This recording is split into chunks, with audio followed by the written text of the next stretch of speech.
بسم اللہ الرحمن الرحیم۔ ایک دن ہارون رشید اور اس کی بیوی زبیدہ دریا کے کنارے چہل قدمی کر رہے تھے۔ بہلول دانا جو ایک بزرگ تھے وہ وہاں بیٹھے ہوئے ریت کے گھر بنا رہے تھے۔ ہم نے بچوں کو دیکھا کہ ریت والی جگہ پر پاؤں رکھ کر اوپر ریت جماتے ہیں اور کہتے ہیں گھر بن گیا، تو ریت کے گھر اوندے بنا رہے تھے۔ ہارون رشید آیا، السلام علیکم۔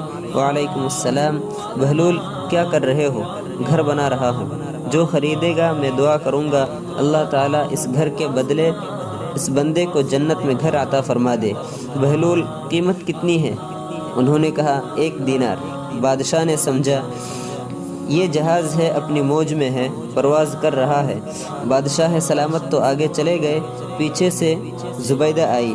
اس نے پوچھا کہ بہلول کیا کر رہے ہو؟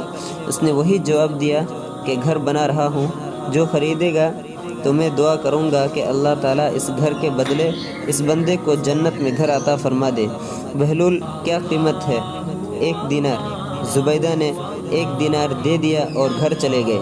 اب رات کو جب ہارون رشید سویا تو اس نے خواب میں دیکھا جنت ہے، اس کے محلات ہیں، باغات ہیں، نہریں ہیں، مرغزاریں ہیں، آبشراں ہیں، جنت کی سکائی لائن ہے، اور اس میں ایک سرخ یاقوت سے بنا ہوا بڑا محل ہے، اور اوپر زبیدہ کے نام کا سائن بورڈ لگا ہوا ہے۔ تو ہارون رشید نے کہا بھائی چلتے ہیں، دیکھتے ہیں ذرا۔ جب دروازے پر پہنچ کر اندر جانے کی کوشش کی تو ایک سیکورٹی والے نے روک لیا اور کہا کہ یہاں صرف وہی داخل ہو سکتا ہے جس کا یہ محل ہے، آپ جائیں۔